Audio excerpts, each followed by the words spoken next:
ನಮ್ಮ ಫೋರ್ಸೈಟ್ ವತಿಯಿಂದ AOAO recent update ಕೊಡ್ಲಿಕ್ಕೆ ಇಷ್ಟಪಡ್ತೇನೆ. ಸೊ ನಿಮಗೆ ಗೊತ್ತಿರುವ ಹಾಗೆ ಇವತ್ತು ಕೃಷಿ ಇಲಾಖೆಯಿಂದ ಪ್ರಧಾನ ಕಾರ್ಯದರ್ಶಿ ಅವರು KEAಗೊಂದು ಏನು ಒಂದು ಸರ್ಕ್ಯುಲರ್ನ ಒಂದು ನೋಟಿಸ್, ಒಂದು ಪ್ರೆಸ್ ನೋಟ್ ಅನ್ನ ಜಾರಿ ಮಾಡ್ತಾರೆ. ಸೊ ಇದು ಒಂದು ಲೆಟರ್ ಕೂಡ ಆಲ್ರೆಡಿ ನಮ್ಮ ಟೆಲಿಗ್ರಾಮ್ ಗ್ರೂಪ್ ಅಲ್ಲಿ ಹಾಕಿದ್ದೀವಿ, ಆಯ್ತಾ.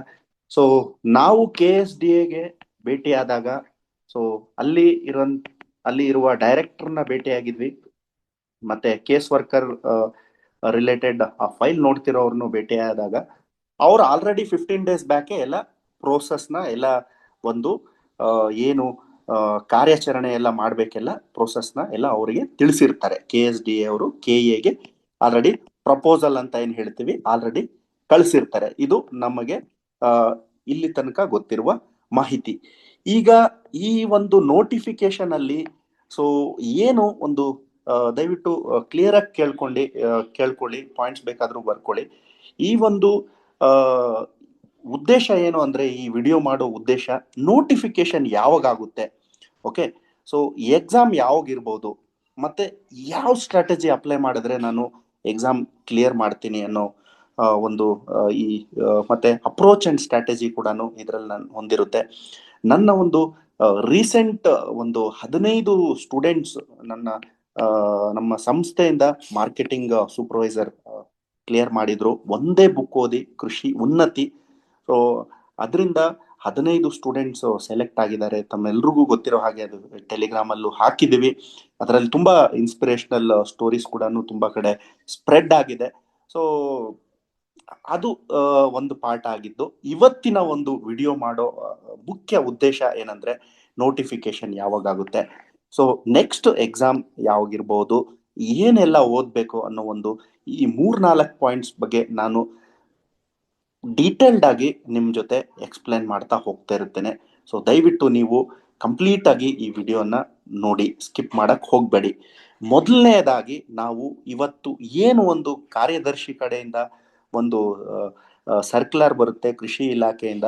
ಸೊ ಈ ಒಂದು ಸರ್ಕ್ಯುಲರ್ ಅಲ್ಲಿ ಏನ್ ಹೇಳುತ್ತಂದ್ರೆ, ಕೃಷಿ ಅಧಿಕಾರಿ ಮತ್ತು ಸಹಾಯಕ ಕೃಷಿ ಅಧಿಕಾರಿಗಳ ನೇಮಕಾತಿ ಪ್ರಕ್ರಿಯೆ ಸಂಬಂಧ ಅಧಿಸೂಚನೆ ಹೊರಡಿಸಲು ಕ್ರಮ ವಹಿಸುವಂತೆ ಕರ್ನಾಟಕ ಪರೀಕ್ಷಾ ಪ್ರಾಧಿಕಾರಕ್ಕೆ ತಿಳಿಸುವಂತೆ ತಮ್ಮನ್ನು ಕೋರಲು ನಿರ್ದೇಶಿಸಲ್ಪಟ್ಟಿದ್ದೇನೆ ಅಂತ ಒಂದು ಕಾರ್ಯದರ್ಶಿಗಳು ಹೇಳಿರ್ತಾರೆ. ಇದರ ಅರ್ಥ ಏನಂದ್ರೆ, ಸೊ ಇದು AO ಮತ್ತೆ AO ತುಂಬಾ ಬೇಡಿಕೆ ಇರೋದ್ರಿಂದ ಆದಷ್ಟು ಬೇಗ ಮಾಡಿ ಅನ್ನೋ ಒಂದು ಇದೊಂದು ತಿಳಿಸುತ್ತೆ. ಇದೊಂದು ಏನು ಸರ್ಕ್ಯುಲರ್ ನೋಟಿಸ್ ಅಂತ ಕರೀತಾರೆ. This is a legal document ಕೂಡ. ಸೊ ಇದ್ರ ಬಗ್ಗೆ ಒಂದು ನಿಮ್ಗೆ ಕ್ಲಾರಿಟಿ ಇರಲಿ. ಈಗ KEA ಕಡೆ ಸಾಕಷ್ಟು ಪ್ರೆಷರ್ ಇದೆ ಎಕ್ಸಾಮ್ ಮಾಡ್ಲಿಕ್ಕೆ. ಲಾಸ್ಟ್ 15 days ಬ್ಯಾಕ್ ನಾವು ವಿಸಿಟ್ ಮಾಡಿದಾಗ ನಮಗೆ ಡೈರೆಕ್ಟರ್ ಸರ್ ಇರ್ಬೋದು, ಸೊ ಡೈರೆಕ್ಟರ್ ಇರ್ಬೋದು, ಮತ್ತೆ ಕಮಿಷನರ್ PA ಆಗಿರ್ಬೋದು, ಮತ್ತೆ ರಿಲೇಟೆಡ್ ಡೆಪ್ಟಿ ಡೈರೆಕ್ಟರ್ಸ್, ಇವ್ರನ್ನೆಲ್ಲ ಭೇಟಿ ಮಾಡಿದಾಗ ಸಾಕಷ್ಟು ನಮಗೆ ತುಂಬಾ ಚೆನ್ನಾಗಿ ರೆಸ್ಪೆಕ್ಟ್ ಕೊಟ್ಟು ನಮ್ಗೆ ಮೋಟಿವೇಟ್ ಮಾಡಿ ಇವೆಲ್ಲ ಓದಿ ಕೃಷಿ ಇಲಾಖೆಗೆ ಬನ್ನಿ ಅಂತ ಸಾಕಷ್ಟು ಪ್ರೋತ್ಸಾಹ ಮಾಡಿದ್ರು. ಸೊ ಅದೆಲ್ಲ ನೋಡಿದ್ರೆ ಈ ಇಲಾಖೆಗೆ ನೀವು ಸೇರ್ಬೇಕು ಅನ್ನೋ ಒಂದು ತುಂಬಾ ಇದಿರುತ್ತೆ. ಅದು ನಿಮ್ಮ ಮನಸ್ಸಲ್ಲಿ ಇಟ್ಕೊಳ್ಳಿ. ಸೊ ಈಗ ಏನು ಯಾವಾಗ ನೋಟಿಫಿಕೇಶನ್ ಬರುತ್ತೆ ಅನ್ನೋ ಒಂದು ಅದ್ರ ಬಗ್ಗೆ ನಾವು ಚರ್ಚೆ ಮಾಡ್ತಾ ಹೋಗೋಣ. ಅದಾದ್ಮೇಲೆ ನಾವು ಈಗ ಎಕ್ಸಾಮ್ ಡೇಟ್ ಯಾವಾಗಿರ್ಬೋದು, ಮತ್ತೆ ರಿಸಲ್ಟ್ಸ್ ಯಾವಾಗಿರ್ಬೋದು, ಇದನ್ನೆಲ್ಲ ನಾನು ಹೇಳ್ತೇನೆ. ಅದ್ರ ಮುಂಚೆ ರೀಸೆಂಟ್ಲಿ ಡಿಸೆಂಬರ್ ಅಲ್ಲಿ ಒಂದು ಏನು ನೋಟಿಫಿಕೇಶನ್ ಹೊರಡಿಸ್ತಾರೆ, ಅದು ಬಂದು ಮಾರ್ಕೆಟಿಂಗ್ ಸೂಪರ್ವೈಸರ್. 30 ಪೋಸ್ಟ್ ಕಾಲ್ ಮಾಡಿರ್ತಾರೆ ಮಾರ್ಕೆಟಿಂಗ್ ಸೂಪರ್ವೈಸರ್. 3 ತಿಂಗಳಲ್ಲಿ 3 months ಅಲ್ಲಿ ಅವ್ರು ಏನ್ ಮಾಡಿದ್ರು ಅಂದ್ರೆ, ನವೆಂಬರ್ ಅಲ್ಲಿ ಅಫ್ಕೋರ್ಸ್ ಡಿಸೆಂಬರ್ ಮಂತ್ ಅಲ್ಲೇ ಅಪ್ಲಿಕೇಶನ್ ಬಿಟ್ಟಿರ್ತಾರೆ, ನೋಟಿಫಿಕೇಶನ್ ಆಗಿರುತ್ತೆ. ವಿತಿನ್ 3 months ಅಲ್ಲಿ ಏನಾಗುತ್ತೆ ಅಂದ್ರೆ, ಇದು ಎಕ್ಸಾಮ್ ನ ಕಂಪ್ಲೀಟ್ ಮಾಡಿಬಿಟ್ಟು ವೆರಿಫಿಕೇಶನ್ ಎಲ್ಲ ಮಾಡಿ ಈಗ ಏಪ್ರಿಲ್ 4 ತಿಂಗಳಲ್ಲಿ 4th month ಅಲ್ಲಿ ಫೈನಲ್ ರಿಸಲ್ಟ್ ಕೂಡ ಬಿಟ್ಟಿರ್ತಾರೆ. ಇವರೆಲ್ಲ ನೀವು ನೋಡ್ತಿದ್ದೀರಲ್ಲ, ಇವರೆಲ್ಲ ನಮ್ಮ ವಿದ್ಯಾರ್ಥಿಗಳು. ಇದರಲ್ಲಿ ಒಬ್ಬೊಬ್ಬರದು ಒಂದೊಂದು ಸ್ಟೋರಿ ಇದೆ. ಇವರೆಲ್ಲ ಸಕ್ಸಸ್ ಆಗಿರೋರು. ಪುಟಕ ಬಂದು 12 ವರ್ಷದಿಂದ ಸರ್ಕಾರಿ ಹುದ್ದೆಗೆ ಸರ್ಕಾರಿ ಹುದ್ದೆ ಪಡಿಬೇಕು ಅಂತ ತಯಾರಿ ಮಾಡ್ತಿದ್ದಾರೆ. ಸೊ ನೋಡಿ, ಇದೆಲ್ಲ ಒಂದೆಲ್ಲೋ ಈ ಸ್ಯಾಕ್ರಿಫೈಸ್ ಎಲ್ಲ ನಿಮಗೆ ಎಲ್ಲೋ ಈ ಸ್ಯಾಕ್ರಿಫೈಸ್ ಏನೆಲ್ಲ ಮಾಡ್ತಿರಲ್ಲ, ನಿಮಗೆ ಈ ತರ ಒಂದು ಪ್ರತಿಫಲ ಸಿಕ್ಕಾಗ ನೀವು ಅಷ್ಟೇ ಖುಷಿ ಆಗಲ್ಲ. ಇದರಲ್ಲಿ ನಿಮ್ಮ ತಂದೆ ತಾಯಿಗಳು, ನಿಮ್ಮ ನಿಮ್ಮ ಕಮ್ಯುನಿಟಿ, ಯಾವ ಕಮ್ಯುನಿಟಿಯಿಂದ ನೀವು ಬರ್ತೀರಾ, ಯಾವ ರೀಜನ್ ಇಂದ ನೀವು ಬರ್ತೀರಾ, ನೀವು ವಿಲೇಜ್ ಆಗಿರ್ಬೋದು, ನಿಮ್ಮ ಒಂದು ಆ ಒಂದೆಲ್ಲ ಒಂದು ಪರ್ಸೆಪ್ಷನ್ ಏನು ಸರ್ಕಾರಿ ಹುದ್ದೆ ಬಗ್ಗೆ ಚೇಂಜ್ ಆಗುತ್ತೆ. ಮತ್ತೆ ಎಜುಕೇಶನ್ ಮಾಡಿದಾಗ ಸೊ ಇಷ್ಟೆಲ್ಲ ಓದ್ಬಿಟ್ಟು ಏನು ಮಾಡಿಲ್ಲ ಅನ್ನೋ ಸಾಕಷ್ಟು ಜನರಿಗೆ ಒಂದು ಬಾಯಿ ಮುಚ್ಚೋ ತರ ಒಂದು ಉದಾಹರಣೆಯಾಗಿ ಬರ್ತೀರಾ. ಈ ಒಂದು 945 ಪೋಸ್ಟ್ ಏನಿದೆಯಲ್ಲ ನಿಮಗೆ, ಇದು ಸುವರ್ಣ ಅವಕಾಶ ಅಂತಾನೆ ನಾನು ಹೇಳ್ತೇನೆ. ಹಾಗಾಗಿ ನೀವು ಕೂಡ ಇದನ್ನ ಪಡ್ಕೊಳ್ಳಿ ಅಂತ ನನ್ನ ಒಂದು ಕಾಳಜಿ ನಿಮ್ಮಲ್ಲಿ. ಈಗ ಮಾರ್ಕೆಟಿಂಗ್ ಸೂಪರ್ವೈಸರ್ ಅಲ್ಲೂ ನೋಡಿ, ನಮ್ಮ 29 15 ಸ್ಟೂಡೆಂಟ್ಸ್ ನಮ್ಮ ಫೋರ್ಸಿಟ್ ವತಿಯಿಂದ ಇದ್ರು. ಸೊ ಮತ್ತೆ ಕ್ವಾಲಿಟಿ ಇನ್ಸ್ಪೆಕ್ಟರ್ ಅಲ್ಲೂ 4ನೇ ರ್ಯಾಂಕ್ ಪಡೆದಂತ ನಮ್ಮ ವಿದ್ಯಾರ್ಥಿ. ಸೊ ಇದು ಏನ್ ಹೇಳುತ್ತೆ ಅಂದ್ರೆ ನಮ್ಮ ಒಂದು ಕ್ವಾಲಿಟಿ ಮತ್ತೆ ನಮ್ಮ ಒಂದು ಕನ್ಸಿಸ್ಟೆನ್ಸಿ ಅಂಡ್ ಟೈಮ್ ಬೌಂಡ್ ಅಲ್ಲಿ ಪ್ರಿಪರೇಷನ್ ಮಾಡೋ ಒಂದು ನಮ್ಮ ಸ್ಟ್ರಾಟಜಿ ಆಗಿರುತ್ತೆ. ಸೊ ಹಾಗಾಗಿ ಇದು ನಾವು ಹೆಮ್ಮೆಯಿಂದ ನಿಮ್ ಕಡೆ ಹೇಳ್ಕೊಳಕ್ ಇಷ್ಟಪಡ್ತೇನೆ. ಇದಾದ್ಮೇಲೆ ಕೆಲವೊಂದಷ್ಟು ನನಗೆ ಬಹಳ ಇದು ವಿಡಿಯೋಸ್ ಮಾಡಿದಾಗ ಕೆಲವೊಂದಷ್ಟು ನನಗೆ ತುಂಬಾ ಹಾರ್ಟ್ ಟಚಿಂಗ್ ಆಗಿ ಕೆಲವೊಂದಷ್ಟು ಮೆಸೇಜಸ್ ಕೂಡ ಬರುತ್ತೆ. ಸರ್ ನೋಡಿ, ನಮಸ್ತೆ ಸರ್, ನನ್ನ ಹೆಸರು ಸಿಂಧು, ನಾನು MSc ಅಗ್ರಿ ಆಗಿದೆ, 2017ನೇ ಬ್ಯಾಚು, ಆಲ್ಮೋಸ್ಟ್ 10 ಇಯರ್ಸ್ ಆಯ್ತು ಸರ್. ಗೌರ್ಮೆಂಟ್ ಜಾಬ್ ಟ್ರೈ ಮಾಡ್ತಾ ಇದ್ದೀನಿ, ಬಟ್ ಸಕ್ಸಸ್ ಆಗ್ತಿಲ್ಲ.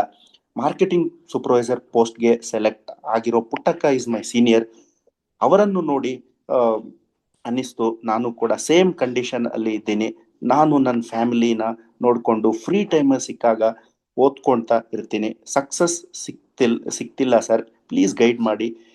ಏನ್ ಮಾಡ್ಲಿ ನೆಕ್ಸ್ಟ್ AOWO ಗೆ ಹೇಗ್ ಮಾಡ್ಲಿ ಪ್ರಿಪ್ರೇಷನ್ ಅಂತ. ಸೊ ನೋಡಿ, ಈ ಒಂದು ಸೀರಿಯಸ್ನೆಸ್ ನಿಮ್ ಕಡೆ ಇದ್ರೆ, ಐ ಆಮ್ ಟೆಲಿಂಗ್ ಯು, ಈ ಒಂದು ಸೀರಿಯಸ್ನೆಸ್ ನಿಮ್ ಕಡೆ ಇದ್ರೆ ಯಾರು ನಿಮ್ಗೆ ಸ್ಟಾಪ್ ಮಾಡಕ್ ಆಗಲ್ಲ. So that is the challenge you have to take, you have to crack ಅನ್ನೋ ಒಂದು ಒಳಗಡೆಯಿಂದ ಬರಬೇಕು. And merit is the only criteria for this selection of this exam. Excuse me. So ಇನ್ನೊಂದು ಒಂದು ಸ್ಟೋರಿ, ಅದೇ ಸಿಮಿಲಾರಿಟಿ ಇರುತ್ತೆ. 2014 ಗ್ರಾಜುಯೇಟ್ ಆಗಿ almost 10 ವರ್ಷದ ಮೇಲೆ, ಯಾಕಂದ್ರೆ ಈ ನೋಟಿಫಿಕೇಶನ್ 8 ವರ್ಷ ಆಗುತ್ತೆ, 8ರಿಂದ 9 ವರ್ಷ ಆದ್ಮೇಲೆ ಈ ಒಂದು ಸುವರ್ಣ ಅವಕಾಶ ಸಿಗ್ತಿದೆ ಅಂದ್ರೆ ಇದನ್ನ ಸದುಪಯೋಗ ಮಾಡ್ಕೊಳ್ಳಿ ಅಂತ ನನ್ನ ಕಾಳಜಿ ನಿಮ್ ಎಲ್ರಿಗೆ.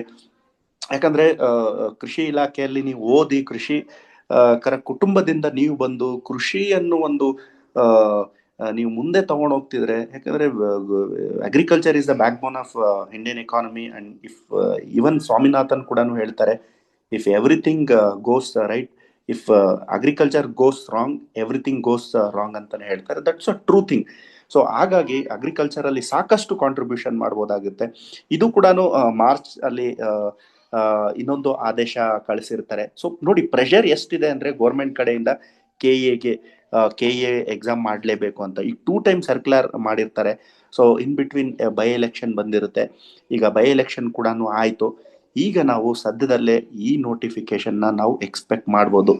15 ಡೇಸ್ ಅಲ್ಲೂ ಕೂಡ ನಾವು ನೋಟಿಫಿಕೇಶನ್ ಆಗುತ್ತೆ ಅಂದ್ರೂ ಏನು ಪ್ರಾಬ್ಲಮ್ ಆಗಲ್ಲ. So we can expect the notification with in this month, that's for sure. So April ಅಲ್ಲೇ ನೋಟಿಫಿಕೇಶನ್ ಆದ್ರೂ ಫಸ್ಟ್ ಆಫ್ ಮೇ ಏನು ಇವರು 1 ತಿಂಗಳು ಅಪ್ಲಿಕೇಶನ್ ಕೊಡ್ತಾರೆ.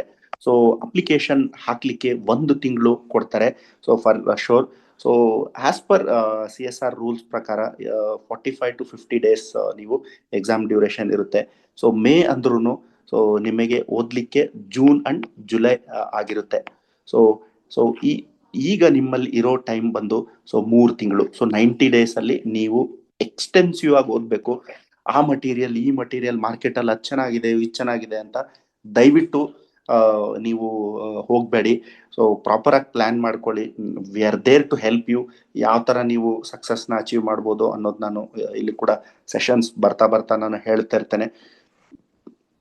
ಇನ್ನೊಂದು ಇಂಪಾರ್ಟೆಂಟ್ ಮುಖ್ಯ ಉದ್ದೇಶ ಈ ವಿಡಿಯೋ ಮಾಡೋ ಉದ್ದೇಶ ಏನಂದ್ರೆ, ಈಗ ನಾನು ಆಲ್ರೆಡಿ ಎಕ್ಸಾಮ್ ಯಾವಾಗಿರ್ಬೋದು ಅನ್ನೋ ಒಂದು ಎಕ್ಸ್ಪೆಕ್ಟೆಡ್ ಡೇಟ್ನ ನಾನು ಹೇಳಿದ್ದೇನೆ. ಅದೇ ಪ್ರಕಾರ ನೀವು ಪ್ರಿಪ್ರೇಷನ್ನ ಮಾಡ್ತಾ ಹೋಗ್ತೀರಿ, ಆಯ್ತಾ.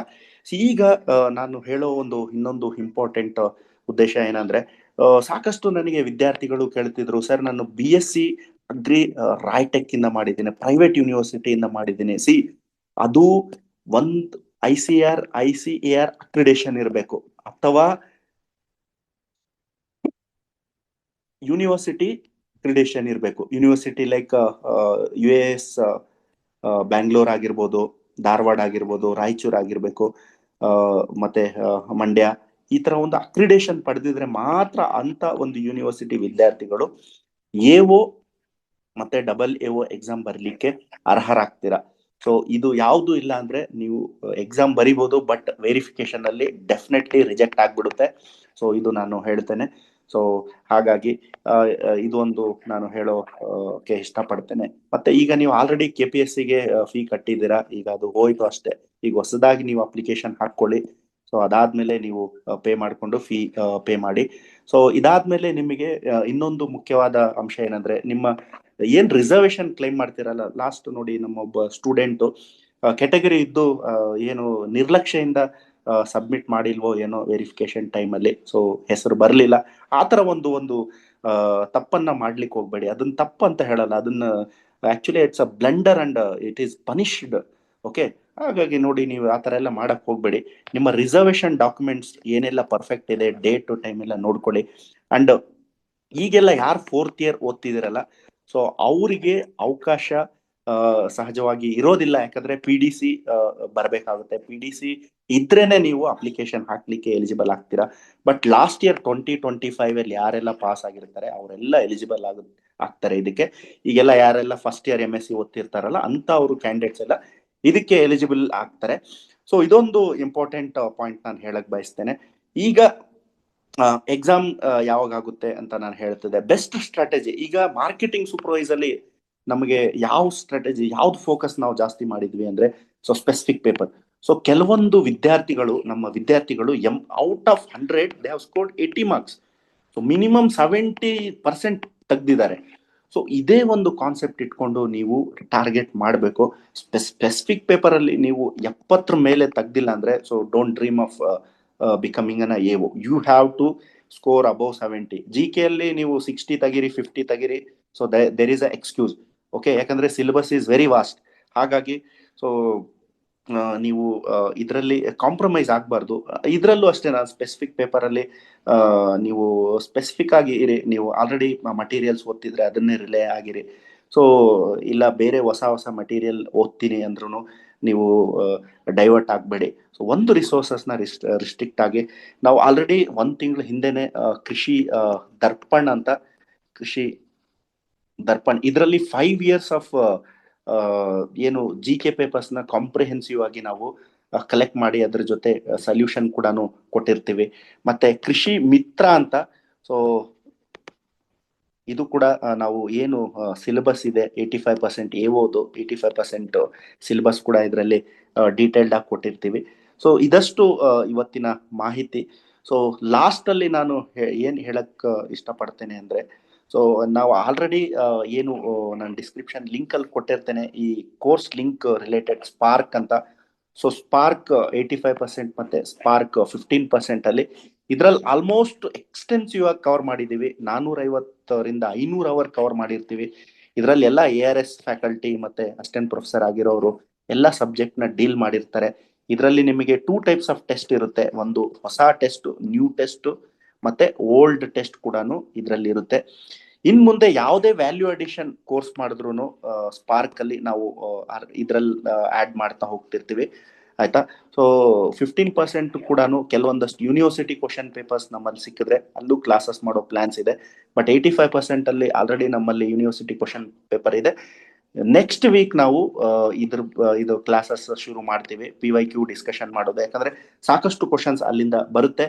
ಸೊ ಸ್ಪಾರ್ಕ್ ಕೂಡ ಅದೇ ಇನಿಷಿಯೇಟಿವ್ ಅಲ್ಲಿ ನಾವು ಸ್ಟಾರ್ಟ್ ಮಾಡ್ತಾ ಹೋಗ್ತೀವಿ.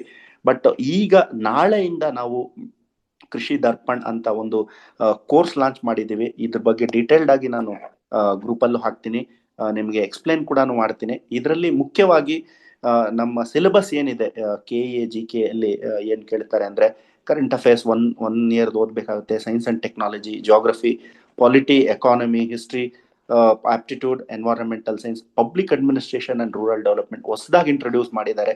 ಇದನ್ನ ಫೋಕಸ್ ಮಾಡ್ತೀವಿ, ಎಲ್ಲಾ ಸಬ್ಜೆಕ್ಟ್ ನ ಫೋಕಸ್ ಮಾಡ್ತೀವಿ. ಇದು ಡೈಲಿ ಕ್ಲಾಸಸ್ ಇರುತ್ತೆ, ಲೈವ್ ಕೂಡ ಇರುತ್ತೆ. ನಾಳೆಯಿಂದಾನೆ ಸಂಡೇ, ನಾಳೆಯಿಂದಾನೆ ಡೇಟ್ ನಾವು ಅನೌನ್ಸ್ ಮಾಡಿದ್ದೀವಿ, ಟೈಮ್ ಮತ್ತೆ ಲಿಂಕ್ ಕೂಡ ಗ್ರೂಪ್ ಅಲ್ಲಿ ಹಾಕ್ತಿವಿ. ಆ ರೆಕಾರ್ಡೆಡ್ ಕ್ಲಾಸಸ್ ಎಲ್ಲ ನಿಮಗೆ ಡೆಮೋ ಅಂತ ಲೈವ್ ಸಿಕ್ಕಿದ್ರೆ ಅಟೆಂಡ್ ಆಗಿ. ಸೊ ನಾವು ಲಿಂಕ್ ಕೂಡ ಕೊಟ್ಟಿರ್ತೀವಿ. ಇನ್ನೊಂದು ಏನ್ ವಿಶೇಷ ಏನಪ್ಪಾ ಅಂದ್ರೆ, ಆಲ್ರೆಡಿ ನಮ್ಮ 4 ಸೈಟ್ ಕ್ಯಾಂಡಿಡೇಟ್ಸ್ ಯಾರೆಲ್ಲ ಕೋರ್ಸ್ ಎನ್ರೋಲ್ ಆಗಿರ್ತೀರಾ, ಬುಕ್ ತಗೊಂಡಿರ್ತೀರಾ, ನಿಮ್ಮಲ್ಲಿ ಏನೇ ಒಂದು ಎವಿಡೆನ್ಸ್ ಇದ್ರೂ ಒಂದು ನೀವು ಆಫರ್ನ ಕ್ಲೈಮ್ ಮಾಡಿ ಇದರಲ್ಲಿ 20% ಕ್ಲೈಮ್ ಮಾಡ್ಬೋದು. ಸೊ 4,999 ಇರೋದನ್ನ ನೀವು 20% ಡಿಸ್ಕೌಂಟ್ ತಗೊಂಡ್ರೆ 3,999 ಆಗುತ್ತೆ. ಮತ್ತೆ ಯಾರೆಲ್ಲ ಸೆಲೆಕ್ಟ್ ಆಗಿದ್ದಾರೆ, ಎಕ್ಸಾಮ್ ಅಲ್ಲಿ ಸೆಲೆಕ್ಟ್ ಆಗಿದ್ದಾರೆ, ಲೈಕ್ ಮಾರ್ಕೆಟಿಂಗ್ ಸೂಪರ್ವೈಸರ್ ಆಗಿರ್ಬೋದು, ಕ್ವಾಲಿಟಿ ಇನ್ಸ್ಪೆಕ್ಟರ್ ಆಗಿರ್ಬೋದು, ನಮ್ಮ 4 ಸೈಟ್ ಇಂದ ಯಾರೆಲ್ಲ ಸೆಲೆಕ್ಟ್ ಆಗಿರ್ತಾರೆ ಅಂತವ್ರ ಕ್ಯಾಂಡಿಡೇಟ್ಗೆ ಜಸ್ಟ್ 20% ಫೀಸ್ ಅಷ್ಟು ಮಾತ್ರ ಕಲೆಕ್ಟ್ ಮಾಡ್ತೀವಿ. ಸೊ 80% ಡಿಸ್ಕೌಂಟ್ ಆಗಿರುತ್ತೆ. ಕಂಪ್ಲೀಟ್ಲಿ ಫ್ರೀ ಕೊಡಕ್ ಆಗಲ್ಲ, ಯಾಕಂದ್ರೆ ಹೊಸ ಫ್ಯಾಕಲ್ಟಿ ಇರುತ್ತೆ, ಹೊಸ ಅಪ್ರೋಚ್ ಇರುತ್ತೆ. ನಾವೇನು ಹಳೆ ಕೋರ್ಸ್ನ ರೂಟ್ಸ್ ಅಂತ ಮಾಡಿದೀವಿ ಅದು ಬೇಸಿಕ್ ನಿಮಗೆ. ಅಂಡ್ ಈ ಒಂದು ಕೋರ್ಸ್ ಅಲ್ಲಿ ನೀವು ನಿಮಗೆ KE ಅಪ್ರೋಚ್ ಕಡೆಯಿಂದ ಕೆಲವೊಂದಷ್ಟು ವ್ಯಾಲ್ಯೂ ಆಡೆಡ್ ಥಿಂಗ್ಸ್ ಸಿಗುತ್ತೆ. ಸೊ ಹಾಗಾಗಿ ನೀವು ಇದನ್ನ ಸದುಪಯೋಗ ಮಾಡ್ಕೊಳ್ಳಿ. ಅಂಡ್ ನಾವು ಮುಂಬರುವ ಒಂದು ಈ ರಿಸಲ್ಟ್ ಅಲ್ಲಿ ನಾವು ಏನು ಈ 50% ಕ್ಲೈಮ್ ಮಾಡಿದೀವಿ, AO ಅಲ್ಲಿ 70-80% ಅಷ್ಟು ರಿಸಲ್ಟ್ ನ ಕ್ಲೈಮ್ ಮಾಡೋ ನಮ್ಮ ಉದ್ದೇಶ ಇದೆ, ನಮ್ಮ ಗೋಲ್ ಇದೆ. ಅದಕ್ಕೆ ತಾವೆಲ್ಲ ಹಾರ್ಡ್ ವರ್ಕ್ ಮಾಡಬೇಕು. ಈ ಒಂದು 3-4 ತಿಂಗಳಲ್ಲಿ ನಿಮ್ಮ ಫ್ಯೂಚರೇ ಚೇಂಜ್ ಆಗ್ಬಿಡುತ್ತೆ. ಯಾಕಂದ್ರೆ ಈ ಒಂದು ಆಪರ್ಚುನಿಟಿ ಮತ್ತೆ ಮತ್ತೆ ಬರಲ್ಲ ಅಂತ ನಾನು ಹೇಳ್ತೇನೆ. ಸೊ ನಾನು ಈ ಡೀಟೇಲ್ಡ್ ಆಗಿ ಇರೋ ಒಂದು ನಾನು ಇದ್ರಲ್ಲಿ ಹಾಕ್ತೇನೆ, ನಮ್ಮ ಟೆಲಿಗ್ರಾಮ್ ಗ್ರೂಪ್ ಅಲ್ಲಿ ಹಾಕ್ತೇನೆ. ನೀವು ರಿಜಿಸ್ಟರ್ ಮಾಡ್ಕೊಳ್ಬೋದು. ಸೊ ನೀವು ನಾಳೆ ಫ್ರೀ ಆಗಿ ಜಾಯ್ನ್ ಆಗಿ 3 days ನಾವು ಡೆಮೋ ಫ್ರೀ ಕೊಡ್ತೀವಿ. ಅದಾದ್ಮೇಲೆ ನಿಮ್ಗೆ ಇಷ್ಟ ಇದ್ರೆ ನೀವು ಜಾಯ್ನ್ ಆಗಿ. ಸೊ ನಮಗೆ ಏನಂದ್ರೆ ಸೀರಿಯಸ್ ಆಗಿರೋ ಸ್ಟೂಡೆಂಟ್ಸ್ ಬಂದು ಪಾಠ ಕಲೀಲಿ ಅಂತ ನಮಗೂ ಅಷ್ಟೇ. ಯಾಕಂದ್ರೆ ಇವರೆಲ್ಲ ರವಿ ಕಿರಣ್ ಆಗಿರ್ಬೋದು, ನಾಗೇಂದ್ರ ಪ್ರಸಾದ್ ಆಗಿರ್ಬೋದು, ಕೆಲವೊಬ್ರೆಲ್ಲ photos because of some private reasons they have not given. ಇವರೆಲ್ಲ ಕಾವ್ಯ ಆಗಿರ್ಬೋದು, ಇವರೆಲ್ಲ ತುಂಬಾ ಸೀರಿಯಸ್ ಆಗಿ, ಪುಟ್ಟಕ ಆಗಿರ್ಬೋದು, ಇವರೆಲ್ಲ ಯಾವ ಟೆಸ್ಟ್ ಬಿಡ್ತಿರ್ಲಿಲ್ಲ, ತುಂಬಾ ಸೀರಿಯಸ್ ಆಗಿ ಬರೀತಿದ್ರು. ಆ ಸೀರಿಯಸ್ನೆಸ್ ಇದ್ರೆ ಮಾತ್ರ ನೀವು ಕೋರ್ಸ್ ಜಾಯ್ನ್ ಆಗಿ. ಅದರ್ವೈಸ್ ತಂದೆ ತಾಯಿ ಅವ್ರದ್ದು ದುಡ್ಡು ವೇಸ್ಟ್ ಮಾಡಬೇಡಿ ಅಂತ ನಾನು ಹೇಳ್ತೇನೆ. ಸೊ ಈ ಒಂದು ಅಪ್ಡೇಟ್ ನಾನು ನಮ್ಮ 4 ಸೈಟ್ ವತಿಯಿಂದ ಕೊಡ್ತೀವಿ. ಸೊ ಹಾಗಾಗಿ ನೀವು ಇದನ್ನ ಆದಷ್ಟು ಜನರಿಗೆ ಗೊತ್ತಿರೋ ಹಾಗೆ ಒಂದು ಅವೇರ್ನೆಸ್ ಮೂಡಿ ಶೇರ್ ಮಾಡಿ. ಸೊ ದಯವಿಟ್ಟು ನಿಮ್ಗೆ ಏನೇ ಡೌಟ್ಸ್ ಇದ್ರೆ ಯೂಟ್ಯೂಬ್ ಅಲ್ಲಿ ಕಾಮೆಂಟ್ ಮಾಡಿ. So I will address them all those comments. So I wish you all the best. Thank you for watching this video. Take care. Bye bye.